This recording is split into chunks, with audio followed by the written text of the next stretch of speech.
Tin, willing ka ba magpakumbaba pagdating ng araw?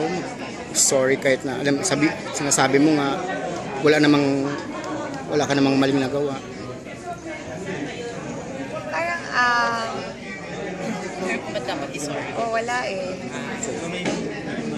Parang wala. Parang sa akin,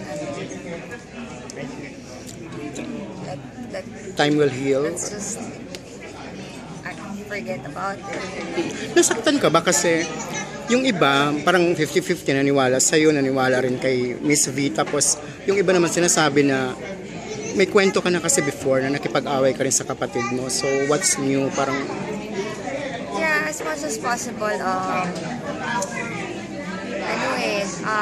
hindi natin may iwasan na ang mga tao ay magbubukay ng past. Pero for me, hindi ko na yun kontrolado. So, but you can, pero kaya mo silang harapin. kung may masasabi silang hindi maganda about me,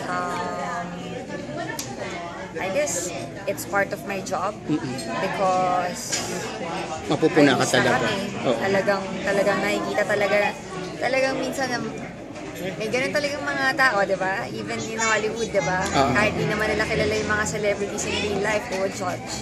So I guess, inisip ko na lang part of the job. Ano sabi ni Ali? Si Ali, very, very supportive. And hindi niya talaga ako binitiwan. Talagang, andun siya sa tabi ko. What can you say na si Ara yung unang humarap talaga, nakipaglaban sa'yo? Oo. Hanggang madaling araw nakikipag-usap. Oo, siya una-una sumagot. Oo. Pensa sa'yo. Siyang I'm thankful ako kay ate. Because even though hindi kami madalas magkita, lagi lang kami nag-viber sa isa't isa. Nararamdaman ko siya. Aside from Ara, yung mga co-stars mo rin, Christine, nag-like. Okay naman. Yun nga. Meron kaming Viber group. Okay naman kami. Ano pa rin? Pareho pa rin ang dati. If one day magkita kayo ni Villa sa isang occasion, do you think magiging will ka mag I would, Denmark? siguro. Willing ka bang makatrabaho siya in the future pa? O talagang tubigat lang is na kayo? Parang Para kayong tubigat lang isda, bigat lang isda. Archie, ha? I guess, too bigat lang is tayo.